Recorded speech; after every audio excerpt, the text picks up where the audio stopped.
Welcome and glad you're here this morning. Money can be complicated, and finding personalized financial advice can make a significant difference. Adams Brown Wealth Consultants and our team, we offer customized guidance to high net worth individuals and businesses. Recognized for our excellence, Accounting Today has named our firm, Adams Brown Wealth Consultants, as a top firm by assets under management. We came in ranked at number 60 in the top 150 list in the country for 2024, which is up 15 spots from our number 75 ranking where we debuted in 2023. Over the past year, we've strategically grown our team of advisors to help serve our clients better.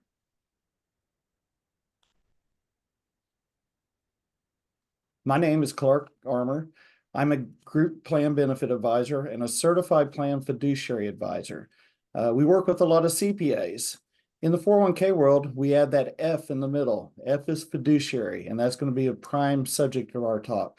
I am a native of Oklahoma, live in Wichita, Kansas now. I've been here over 15 years and love my hometown of Kansas. I'd like to introduce my counterpart here, Bill, who is one of those that we strategically acquired to increase our team. And take it away, Bill. All right. I'm Bill Bequette. I'm an accredited investment fiduciary and a certified plan fiduciary advisor. Clark and I at Adams Brown believe the fiduciary part of a retirement plan is the biggest thing that's missed by both most plan sponsors that we call. And so the first part of the three F's today, I'm going to talk about fiduciary, and then Clark's going to jump in and talk about the two other F's. I'm going to real quickly tell you a little bit about a history. Clark and I are both extroverts that love sports and love parties, but I kidded him one day and said, I don't get invited to as many parties as I used to. And I think it's because I became such a retirement plan geek. I started talking about fiduciary stuff when I should be talking about Kansas State football. And so I think that might be the reason nobody's inviting me anymore.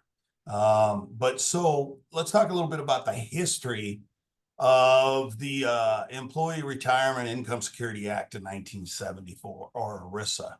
It's kind of interesting. Back in the days, many, many years ago, before 401ks, before 403bs, before defined contribution plans, the world was based on pension plans. And everything was going along pretty well. And then there started to be some companies that went out of business. There wasn't as many rules and regulations that need to be there. And where it kind of hit the fan is a Studebaker.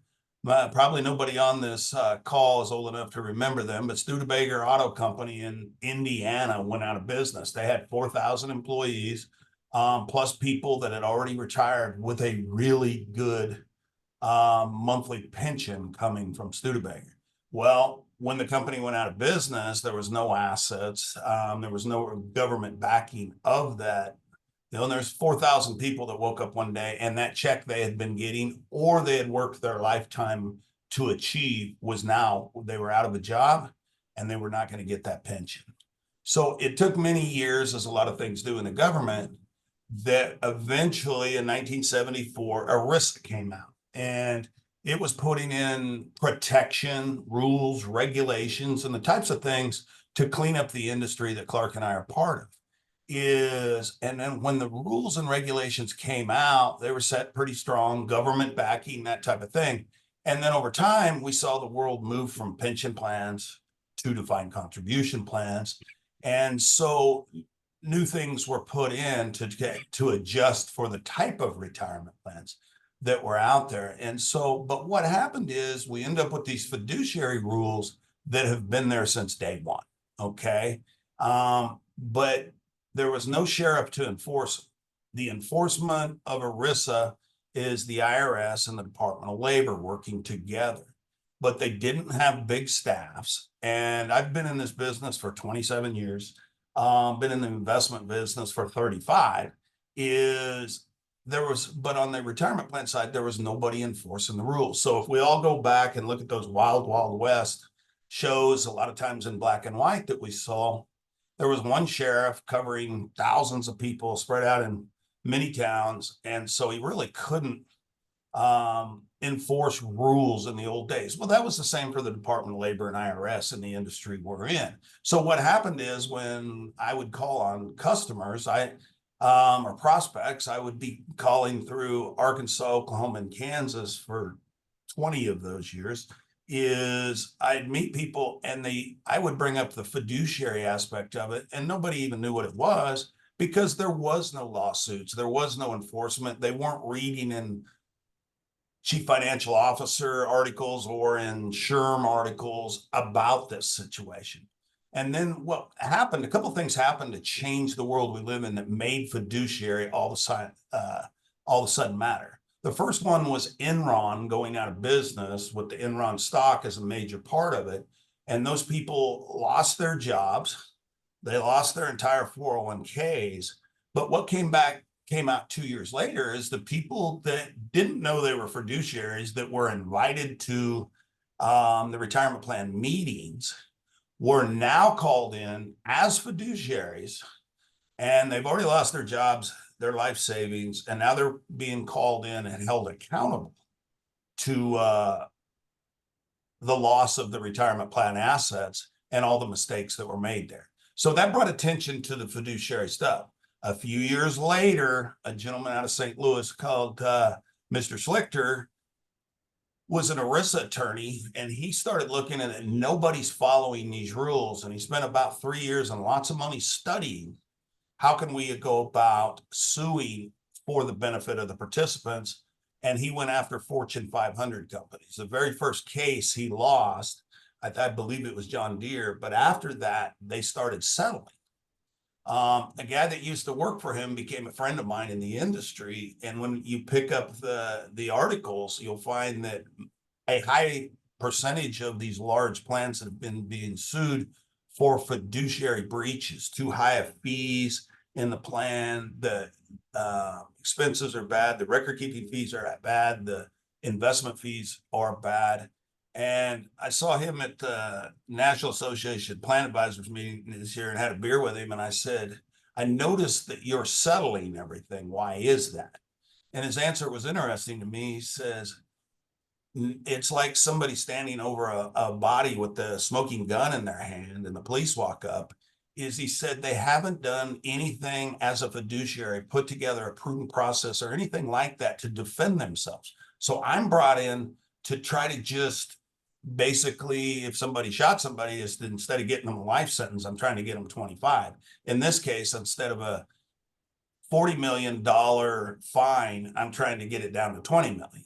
And that's why I'm brought in. So I thought that was an interesting deal to the whole situation. Now we're going to talk about that. Most of you that are on this call, not all, but many of you that are on this call are fiduciaries in a plan. And so the Department of Labor and the IRS, they audit people and they go look at something to decide who they're going to go find. Mr. Schlichter that was suing people, he went to the 5,500. Clark and I became experts at reading 5,500 years ago because it tells us so much. If you're with a plan that has more than 100 employees, chances are you're having to fill out what I would call the long form 5,500. You have to put a lot of information in that. If you've got 40 employees, you're just putting basic information and we don't learn a lot. But where I'm going with that is Mr. Schlichter, the Department of Labor, IRS, Bill, or Clark can look at your 5,500. If you have more than 100 employees, we can tell what investments you're in, what the fees are, whether those fees are indirect or direct, whether there's commissions involved. And in about a 5-minute study, I can make a pretty good judgment that you guys aren't following fiduciary rules and regulations, or your advisor's not helping you with, just by looking at that 5,500. So if you're ever to get a knock on the door from somebody wanting to talk to you and analyze your plan from one of the two sheriffs, that's probably how they got it, is they looked at your 5,500. So if I was you, most people don't, they sign the 5,500, but they don't understand what's in it. When you get off the call today, take a look at your 5,500 if you have more than 100 employees and look, are your fees in the indirect or the direct column when you get down to fees?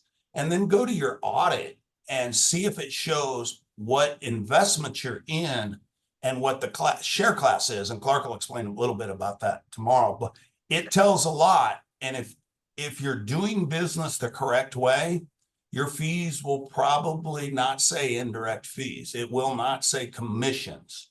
And we're going to try to help you with that today. So now that I've bored you with a little bit of the history, let's get to fiduciary responsibilities. What are your, as a plan sponsor, fiduciary responsibilities? The standard is you're an expert on everything retirement plan, and you're for sure an investment expert. And we're going to talk about the legal implications and personal liabilities of doing it wrong. Okay, so there's a real high standard in fiduciary responsibilities. All right, fiduciary law is the highest standard of duty implied by law. Who is a fiduciary? That's the first thing you as a plan sponsor have to figure out. And how to figure that out is maybe talk to a benefits attorney and a risk attorney if you have one. If you don't, maybe talk to your advisor. But we're going to talk a little bit about how do you decide after the fact, did you do any fiduciary things? But so there's somebody on the plan from the plan sponsor. It's going to be named possibly as a trustee or helped pick somebody else as the trustee. That would be a fiduciary responsibility. Plan administrators. The person's name on that 5,500 is going to be the person the Department of Labor or IRS calls, and they're going to start with an assumption that that person is the main fiduciary. Okay. If your name's on that 5,500 and they decide to call you, you're the person they're going to be calling, and they're going to ask you questions expecting that you're an expert and have a game plan on how you're running this retirement plan. And then the plan members of the plans, and we've got the word investment committee in that because that's what they're usually called, but it also could say member of the plan's retirement plan committee, which could include the investment committee. Those are the types of people that are going to be held accountable of possibly working in a fiduciary role. Okay, let's talk about advisors. Okay, this is thing where I think you all on your side of the table need to demand excellence from your advisor. And let's talk about this. Clark and I are going through 3 right now, benchmarking of plans, where do a minimum of probably 1 a week.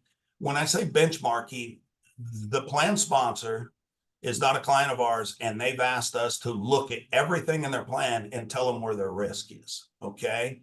A tip, and what we run into is people that are working with an investment advisor, or they use the term advisor. Well, the advisor might be knew the guy from the golf course. He goes to church with him. It might be his brother-in-law.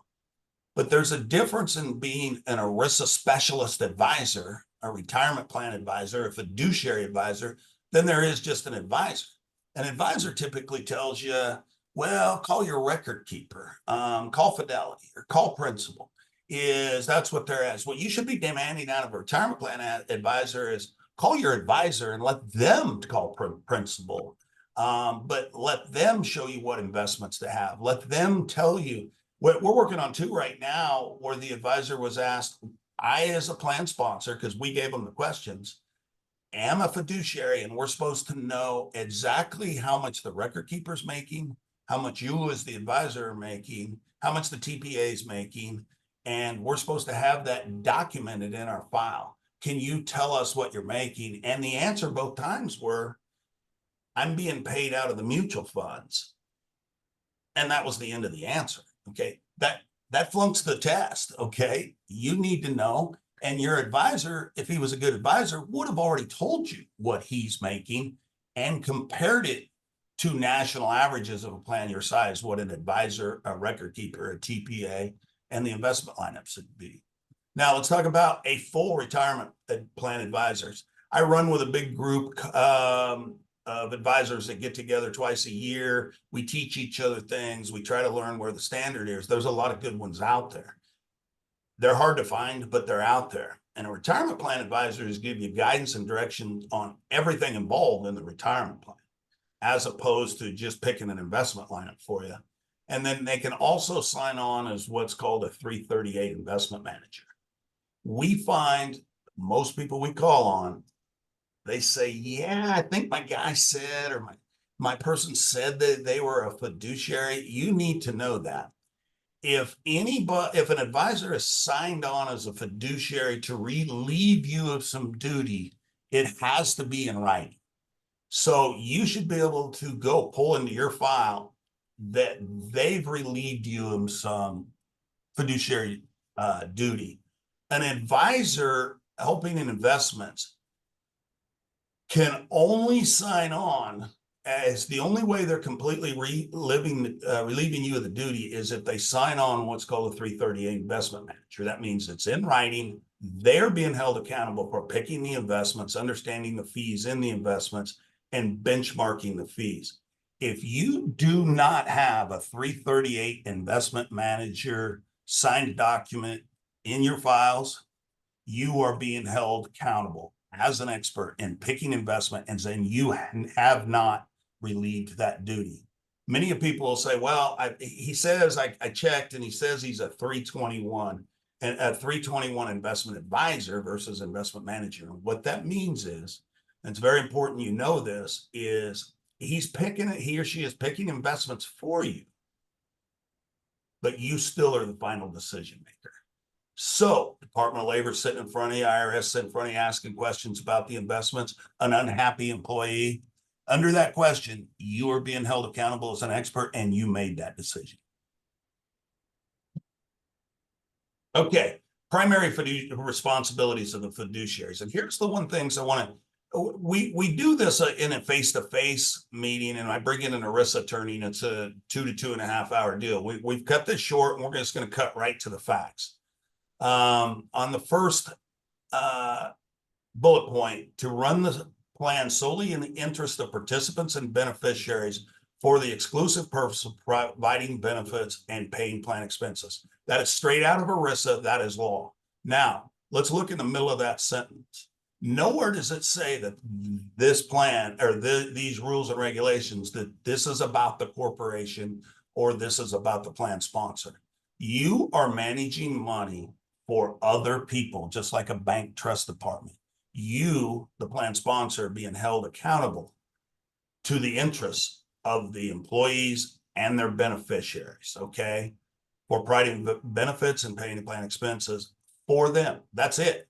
If the answer to a question, yeah, we did that because it was going to save the company money, you just flunked the smell test, okay?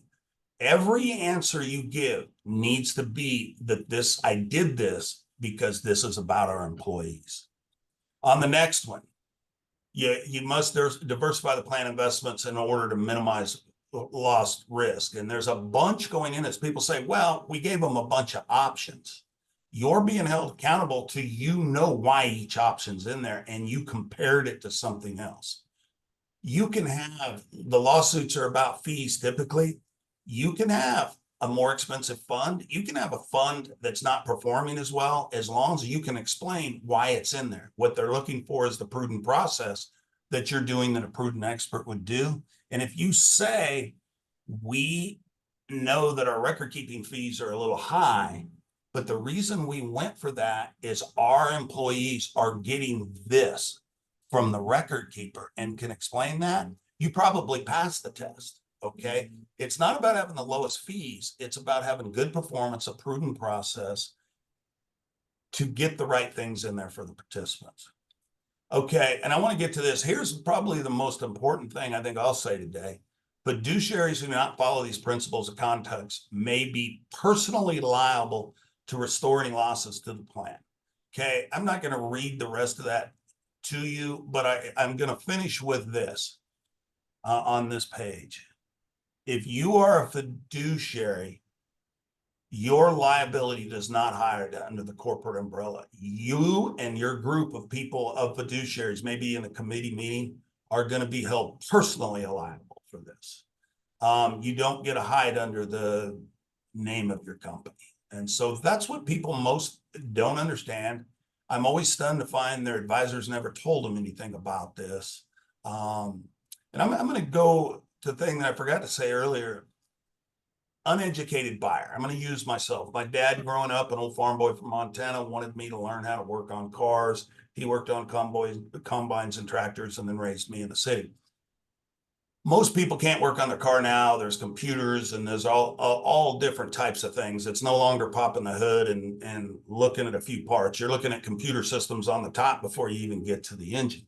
Where I'm going with that, very few people are prudent experts when their car breaks down. So you've got to have a mechanic you can trust. You got to have a mechanic explain it so you can understand it. Otherwise, when he gets to the point, well, it's going to cost you $1,200, you got to make a decision there. Can I trust this guy? Or do I need to have this thing towed down to the other mechanic and get his thoughts on it? The point being is, if you don't know what your responsibilities are, then how do you know whether it's you can fix it? You're an uneducated buyer. I'm an educated buyer in most things I buy. And so I've got to make decisions when I don't understand things. My very top thing that I would tell you guys to do is get fiduciary training.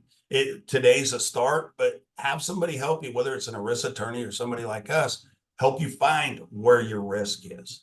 Okay, I stayed a little too long on that bullet point, and I apologize about that. Next slide. Okay. Fiduciary status is based on what you do at the company. It's not on a title. So having the title Chief Financial Officer, HR Director does not necessarily make you a fiduciary. It's what you're doing. The CFO may not be involved in the retirement plan, and maybe the HR Director's got all the fiduciary responsibility on it. So they're going to base it on function, not title. Is what are you doing? And a good thing to know is understand what is a fiduciary decision and what is called a settler decision or a settler function is, and you might just Google that afterwards and see if you know the difference between running your retirement plan, a fiduciary decision and a settler decision. I would tell you a great way to start is document every single thing you do for that retirement plan. Take meeting minutes in every meeting you have. Put them in a fiduciary file that you've opened up by date so you could show the Department of Labor that, or the IRS, and consider every decision a fiduciary decision, even if it's not. That'll put you to make sure you're doing the right things. Again, there's the acting solely in the interest of participants and the beneficiary. The second one, providing benefits to workers. So it's all about them. The next one, bullet point 3, you need to carry out the duties with the care, skills, prudence, and diligence, a prudent person familiar with matters in these matters. What they're doing is they're holding you to an X in everything about that retirement plan, not just investments. You, if you're running that plan, are being held as an expert, and experts document things, they do prudent processes, and they know the answers to the questions that they're going to be asked by the Department of Labor, Fiduciary, IRS, or possibly an attorney. We have seen this thing has moved downhill. We're seeing, I think there's 3 going on right now in the state of Kansas of lawsuits on plans over fiduciary responsibility matters of less than $1 million. Okay, this is no longer just about the copycat deals. It's no longer about just Fortune 500 companies. Follow the plan documents and diversify the plan assets. Clark will talk a little bit about that. Okay, the litigation. I just show you this is kind of last year, 2023. They went after, when I say they, typically it was Mr. Schlichter, and this is talking about large plans. But of those, 28 had to do with record keeping fees. People don't understand how they're being paid. Typically, they're being paid out of highly expensive investments. Excessive investment fees, those two tie together, wrong share class. That's how the record keeper, the TPA, and the advisor can all get paid more money than you realize they're being paid. And it's hard to figure out what those wrong share classes with excessive fees to figure out who's being paid what. Deficient investment performance and investment prudence. And then I find the one that says 10 there, underperformance of active target date funds. Let's talk about that. Target date funds are in almost every retirement plan. They have the biggest balance. You need to understand them, why you chose the target date funds you did. If I had everybody raise their hand, if we're in a room, I'd say, how many of you have the target date fund of your record keeper? If you're working with Principal, chances are you have the Principal target date fund. If you're working with Fidelity, you got the Fidelity. We're not saying that's wrong. We're just saying that it probably affects your record keeping fees, that you don't even realize is happening. And you got 60% of a $5 million of the assets are there. You need to know that. It needs to be documented. You need your advisor to go a little deeper on that and document why you chose that, because there's so much balance in there. Then Clark's going to talk a little bit about proprietary funds here in a little bit. All right. Prudent person standard. I already kind of talked about it, but I'm going to beat this to death. You all are being held to a prudent expert standard. Okay. Prudent person standard.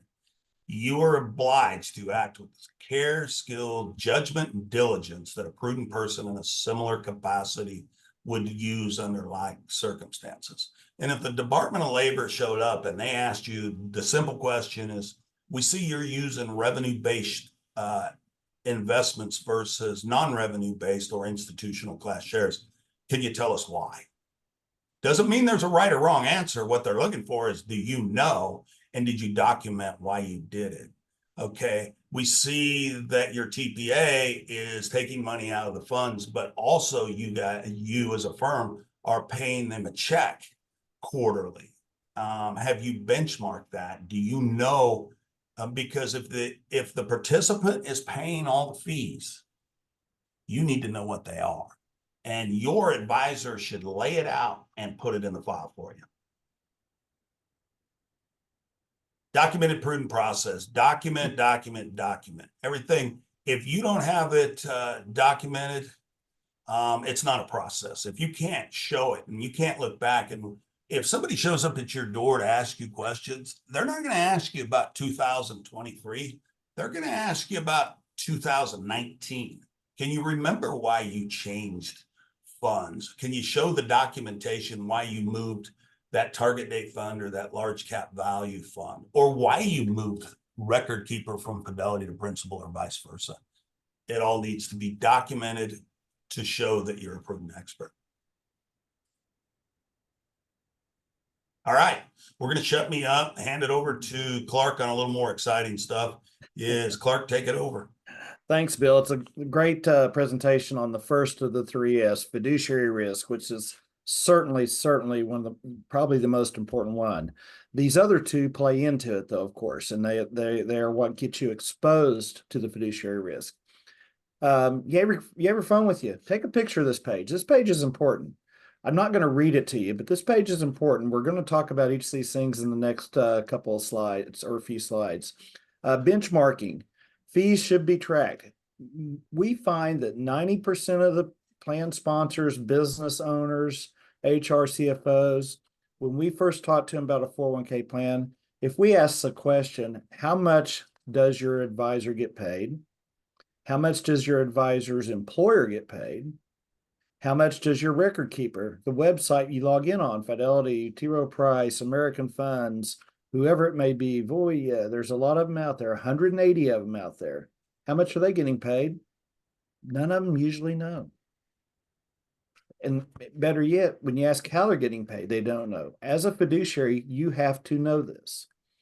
We'll also talk about the investment fees. We'll throw around a few terms like 12B1, sub-TA, commissions, hidden revenue sharing. That's common in a lot of 401k plans. When record keeping, use a fixed per head fee. Are your participants charged per person for record keeping, or is it based on the assets in the plan? That can make a huge difference. And that is one of the key factors in the lawsuits that Bill referenced earlier. Expense ratio, we'll look at how that plays into this and your fiduciary risk. Also, you should study your fees and have an allocation done every 2 to 3 years, at least, depending on the size of your plan. The third F, fund performance. Investment policy statement. We'll talk briefly about that in a minute, how important that is. That is one of the first 2 or 3 items that if the Department of Labor or IRS, and by the way, you remember a couple of years ago, the IRS made an announcement. They're hiring 86,000 new agents. Some of them will be tasked with perusing 5500s and seeing where there are red flags. One of the things they'll ask from that is, do you have an investment policy statement? Secondly, do you follow it? Sometimes having one and not following can be worse than not having one at all. So if you have one, you should have one. And secondly, it should be followed. QDIA selections. Those can legally be a money market fund, a balance fund, an allocation fund, target date fund. You have to document why you chose what it is. Best practices for advisors who are retirement plan experts who specialize in the retirement world, like Bill and I do, usually recommend target date funds as a QDIA selection. There can be a case occasionally for another product, but very rarely. And a watch list for your investments. That should be in place for fund to monitor and replace underperforming funds. First one, fee management. We show how to identify and benchmark various fees. We'll also show strategies for fee transparency. Adams Brown Wealth Consultants are one of our firm principles is that fees should be open, transparent, and known to everyone. Even your participants and employees should know what they're being charged. They should know the fees for the record keeper and advisor. Also, we'll talk about the tremendous benefit of using fixed per participant fee over an asset-based fee for most plans. This next page is an example of data obtained from the publicly filed 5500. This is a real world plan with 22 million, as you see upper left. I won't spend a lot of time on this, but this particular plan had investment fees of 0.93%. See on the left where it's your plan? According to 5500 data, which by the way is not always accurate. The fees in the 5500 rarely show all the fees of a plan. But that came in almost double what the highest average was on the nationwide at 0.49 if you look at the right on the orange column. This is a real world plan that would raise a red flag if the 5500 showed your investment fees that high. Clark, show them if you don't mind going back, show them that you're benchmarking, against national averages, a plan somewhere in the ballpark, but also maybe real quickly show them maybe your advisory fees are competitive, but you're so high on the record keeping. Work your way down to that total fees if you don't mind. Just so you're benchmarking that plan against national averages. Right. So the total fee at the bottom, if you see of this particular plan was 1.86%. If you look across the board, a nationwide low median was 0.66. An average 0.92, basically half of what this particular plan's fees were, and the high nationwide average was 1.22. This particular plan was in the top 1% of all plans across the nation in overall fees, and the business owner didn't know, had no idea. And the fiduciary standard is that your fees are reasonable. Well, how can you know if they're reasonable? The only way you can know if they're reasonable is benchmark your investment record keeping advisory fees against averages of a plan your size with number of participants. And sorry to interrupt. I kind of love that slide to show people that right there is expected for you as a fiduciary to know and understand. Go ahead, Clark. Yeah, no problem at all. But yeah, Bill's absolutely correct there that you have to know where your fees stand. You don't want to have the cheapest fees necessarily. Cost does matter, but just like you don't want to drive the cheapest car out there. You just have to have a process as to why your fees are what they are and for what services. One question. Ask your advisor, how are they getting paid on the plan and at what rate? Is it commissions or is it a fee? Once again, 80 to 90% of business owners, CFOs, HR don't know the answer to this question.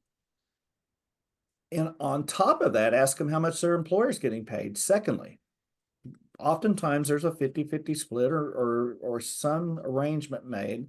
And sometimes the advisor will only say what they are getting paid, not what they and their employer are getting paid. That's important. And where are these fees coming from? Are they coming out of the mutual funds? Are they coming from the participants? Are they coming from some other revenue sharing? We'll talk about that in a minute. Asset-based, we keep hearing us talk about this. We also call it per head or per participant pricing. Real world example, left-hand side, a plan with just about $12 million in it, 193 people. Currently was asset-based pricing for record keeping, so 0.16%. We talk basis points in our world. That's 16 basis points. 100 basis points is 1%. That fee for record keeping came out to about $19,000 a year. We went out to the market, got several quotes, priced it at $110 per person, or $21,000. Well, you might say, why would I want to pay more for record keeping than I'm paying? Markets have gone up on average about 7 or 8 out of every 10 years. The markets have gone up historically. I haven't checked the markets today. We had a rough weekend, but it bounced back nice yesterday, just like it usually does. History does tend to repeat itself. Yes, we'll have a bad year every decade or so, a really bad year, but it usually bounces back. So let's use the scenario that history repeats itself. Look at scenario 2. In 3 or 4 years, the plan's at 50 million, which is real world. That could happen very easily and has happened historically. Same number of participants. That asset-based pricing fee is now up to 24,000, 3,000 more than if they'd signed up per participant. It costs the same to record keep a plan, whether you have $100 in that plan and are putting in $5 a week as an employee, or you have $500,000 and you're putting in $1,000 per paycheck. Every paycheck, it costs the same for that record keeper to make the trades, host the website, etc. The IRS and DOL feel it is a best practice to charge a per participant fee over asset-based in most cases. There can be a small scenario here or there where asset-based pricing will work, but you have to document why. Hey, Clark, 2 questions for you. Does record keeping have anything to do with the amount of assets in it?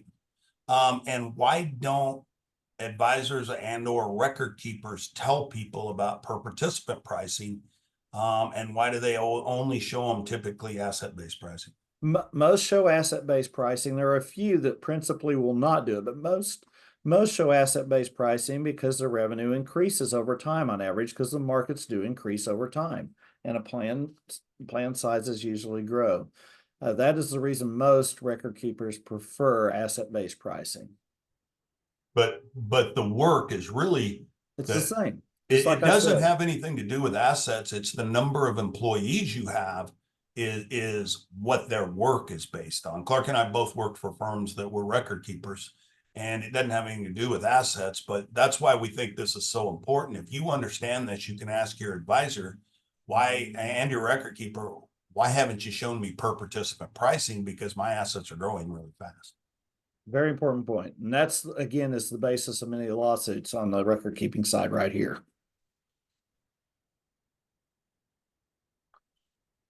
Third F, fund performance. Very important. I touched on an investment policy statement earlier to guide fund selection. We'll talk about that. Monitoring fund performance with a formal watch list, and also best practices for selecting and documenting the QDIA. Qualified defined investment alternatives. That's another term we use. That is for the participant who says, I don't understand the markets. I don't know what they mean. I don't know what to do with my money. Just stick it somewhere and forget about it. That's what a target date is built for. And we'll talk a little more too about that in a second. Here is our real world example. This is the fund lineup on the left. Notice in very, very small print, I'm going to circle it. This letter at the end of your, at the end of the fund name, A, R2. R2 is very common. A lot of those. R3. Why are there different numbers? We'll talk a little more about that. R3, advisor. Exact same funds on the right that we moved the plan to. We did not change the mutual fund. They are the exact same investments. Notice the numbers changed. A went to institutional. R6 now instead of R2. I highlighted 2 funds here. We'll go to that in just a second, but notice this bottom number, 176,000 in net expenses, 1.16 of the plan. A real world plan with 15 million. Savings of of $95,000. The fees in these R6 shares are much less. Notice 0.32 versus 1.43, over 1.1% difference in the expense. Who would like to have their mortgage on their home lowered 1.1% per year? I know I would. That can make a huge difference in your mortgage, correct? Why is it not important for your retirement fund? We'll talk about that. This is a real world example where we saved $100,000 a year approximately just by switching what's called the share class of the funds to what we call open and transparent share classes. We'll show you two of these funds on the next page. I'll just touch briefly, a little easier to read right there, as you see where I circled the 1.43%. Just people in that fund save $9,000 a year. That's where I got the 1.1 difference. It's the difference in that expense ratio versus that one. Huge, huge savings for the participant who might be invested in that fund.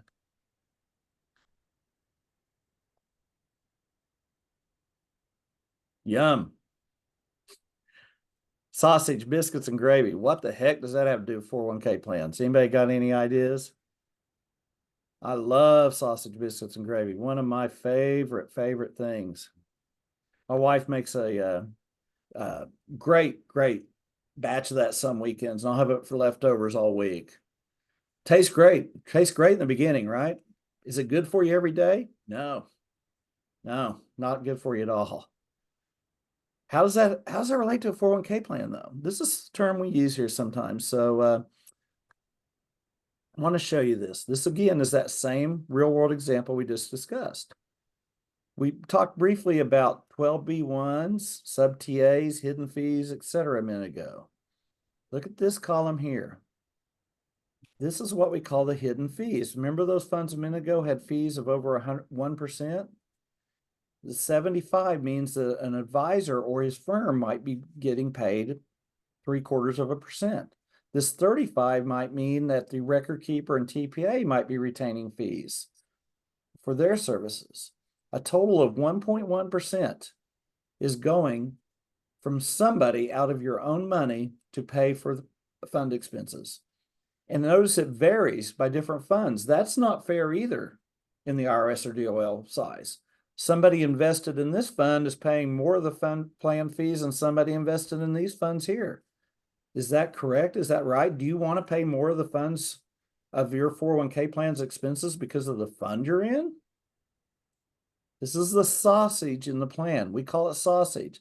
It tastes good because the business owner is not writing a check for the 401k, or it's not open and transparent fee, but over the long haul, it hurts your returns, just like sausage, biscuits, and gravy will harden those arteries if you eat them every day. And once again, remember the asset-based 12B1 fees on the other page a minute ago? Nothing here. That real-world example that we moved to what we call clean and transparent shares R6. Clean your arteries. Has none of the hidden fees, none of the hidden expenses. Your arteries are clean, your heart beats longer, you live longer, you have a happier retirement, right? That's where sausage and biscuits and gravy come into the 401k world. Get rid of it in the plan. You'll have a much happier retirement.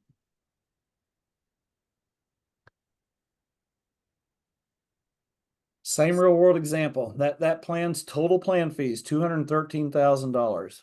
And we can uncover where those hidden fees are through some of these things on the right side on the disclosure and comments. This is something that can be done for your plan. It can be done for any plan out there, and it's easy to accomplish with no charge in most cases.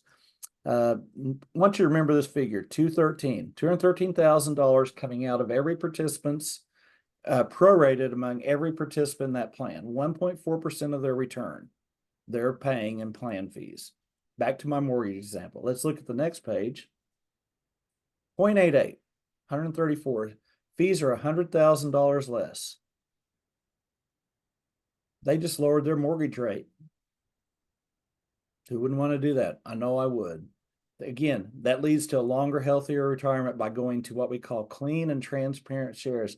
This is a per head record keeping fee of $80. with a flat annual fee of $2,500. That record keeper went from 66,000 to 10,500, strictly by moving from asset-based percentage of asset fees to per person record keeping fees. Investment policy statement. I'm going to cover this real quick in the essence of time.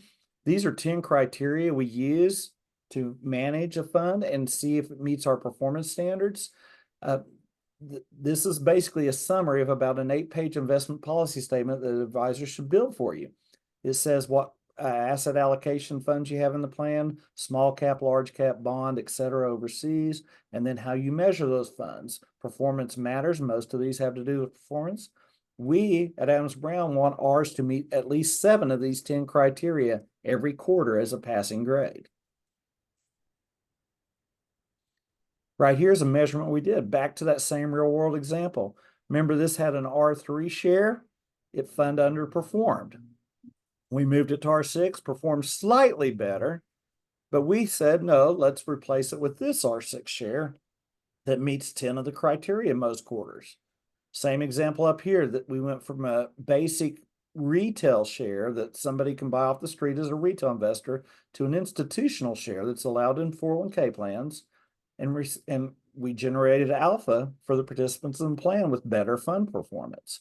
Same mutual fund moved from a different share class to this. I'm going to invite every one of you to go look at your own 401k statement, look at the funder in, and look at the numbers or letters at the end.